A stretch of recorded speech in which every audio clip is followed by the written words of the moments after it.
So you already have a culture. It's whether you want to be explicit about it or not. My argument is it's really hard to change a culture and turn it around in a different direction, turn it to a different direction. Very difficult because you have so much momentum and the ways of working are already baked in. Cultural norms are hard to change. So my argument is think early about it. The percentage of your time devoted to it may be changing as you grow bigger, but be explicit. Be explicit about your expectations, and I would say test and learn. So you may not know what the ultimate culture is going to look like at 100 people, but you should test right now. And you're going to get some early, this is no different than a startup testing their product. You're going to find culture employee fit, if you will, right, by doing this. Awesome answer. Vincent, I'll be sending you a memo. Yeah.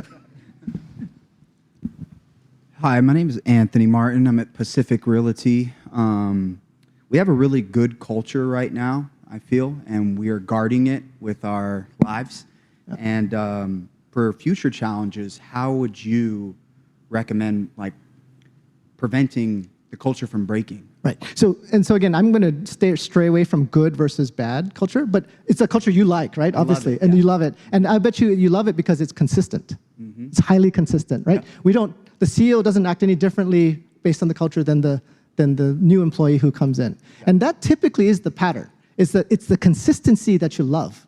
Mm-hmm. And then you self-select into the culture that is good for you, but it's consistent. So the key is, how do you manage consistency as you grow, right?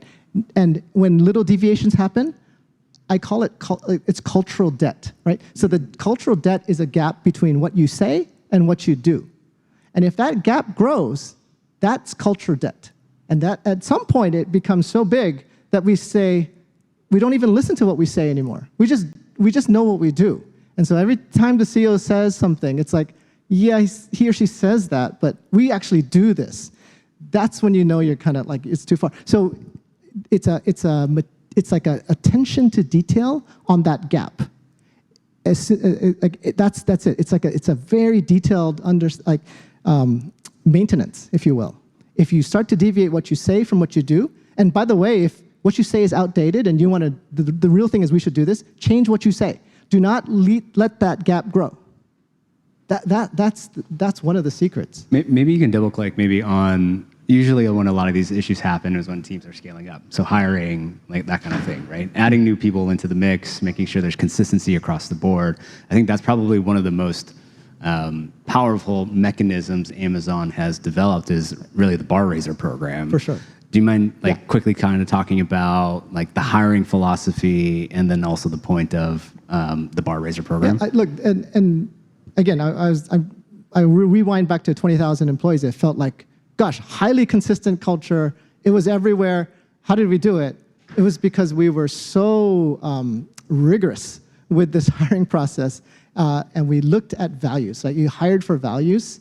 Even though you look at skill set, values, like you can have a superstar, but he's an asshole, like forget it, like do not hire them. That discipline is what you need. And then what we start to do is you need ambassadors of the culture, and so we created these I remember when we created the bar raiser programs, we would identify people who embodied the culture the best, right? We would say, okay, you're a bar raiser, and they were all levels of the company. There were different levels, and they get to sit in on interviews from other groups. So I could be in finance, but I'm going to sit in on technology. I'm going to be the bar raiser for the technology group's interviews. Even if I have no idea what that person's supposed to do in that job, I'm just going to hold the bar for culture. I will never let someone in